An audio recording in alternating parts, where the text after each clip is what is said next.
Part 32. Who the fuck did I marry? All right. So we're now in June. By this point in June, I have been offered the new job, accepted it, put in my 2 week notice at my previous job, and was going to be starting the new job later on in the month. So when he laughed, where I told him I wanted to get a new job, that laughter fueled me to get a new job. So here's what happened the beginning of June. At this point, he's completely bedridden. When I say completely bedridden, what I mean is, I'm trying to clarify this so it makes sense. From what I see, he is going to work, but he's calling out a lot more. Okay. So he had already left the condiment company and was working for Apple. So he's calling out quite a bit because the pain is pretty bad. So he's hardly eating at this point, hardly. For example, if I were to say, oh, I ordered a 10-piece wings, he's eating 2. And that's it. That's all I would see him eat. I was going to work and coming home. The house was in the exact same place that it was when I left. Nothing in the kitchen had been moved. Nothing in the refrigerator had been moved, which led me to believe that he had not left the bed from the time I left to go to work until the time I came home. At this point in time, he's drinking Powerades like it's water.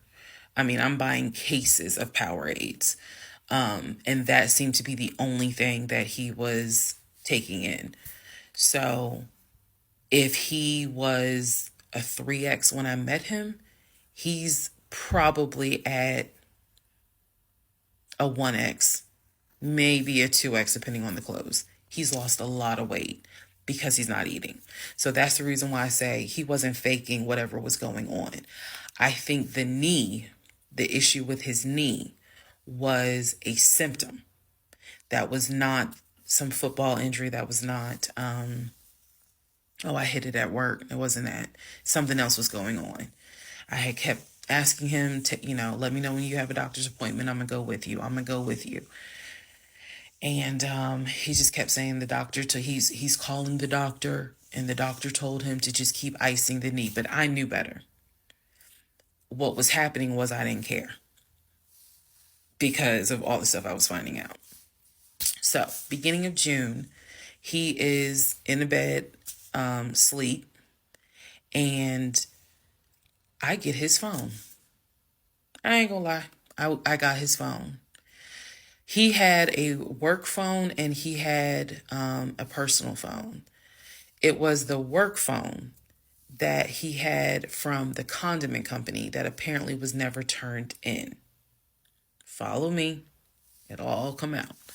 So he still had the work phone. It was deactivated. But he did not wipe the phone, if y'all know what I mean. Take all the data off. He did not do that.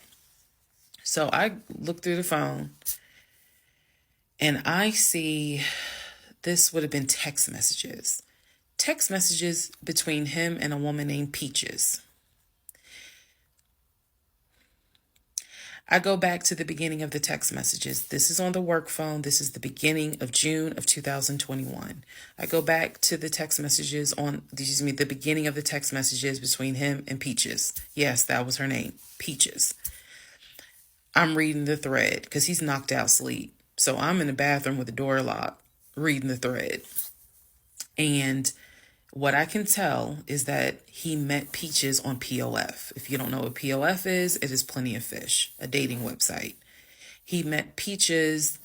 I saw the messages in June, so he met Peaches around February.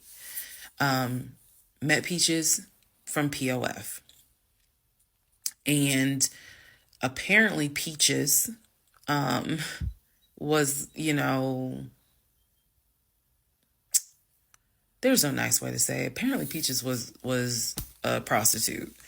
So the reason why I say that is because in the text messages, she's listing the prices.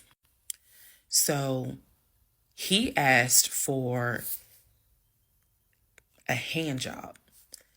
This is in the text messages. She told him it would be like $40. He asked how much would it be for oral. She said it would be 60, because it was 60 and 80. One was the price with the condom, one was the price without one. So no messages after that. She sent a picture, he sent a picture. No messages after that. So in other words, these messages were not back to back every single day. There's breaks in between the messages. So like a message was in March, the next message is in April. A message in April, next message is like 2 weeks later. So he's asking her the prices. Next message I see would have been from a few weeks prior to the date of this. So this was the beginning of June. The message is from sometime beginning of May, where he is thanking her and says to her, thank you so much. That was really great. I hope I can see you again. Then there's messages where she said, hey, basically she was at a new spot. She must have moved. So he said, okay, I'm going to come through. I'm going to come see you. He's asking her to confirm the address. He was like, is it the house with the brown trash can with a white car in the front? She says, yes. So I'm thinking he was actually in front of the house when he's texting these messages. Then again, he does whatever he does, and he sends her a message a few hours later saying, thank you. That was great. I'm reading all this. And I will tell you guys something that you may or may not understand. Some women may or may not understand it. The cheating didn't even faze me. Didn't even faze me. I didn't cry. I did not feel like, what did I do wrong? I was relieved. The reason why I was relieved is because up until this point, I kind of struggled a little bit on whether or not, God, I know, Lord, you hate divorce, but I can't stay with a guy that lies. So when I saw the cheating stuff, I was like, oh shoot, thank you, Jesus. Okay. Because I know my Father in heaven is going to forgive the fact that I'm going to divorce him for infidelity. Go ahead. It's fine. Jesus will forgive me.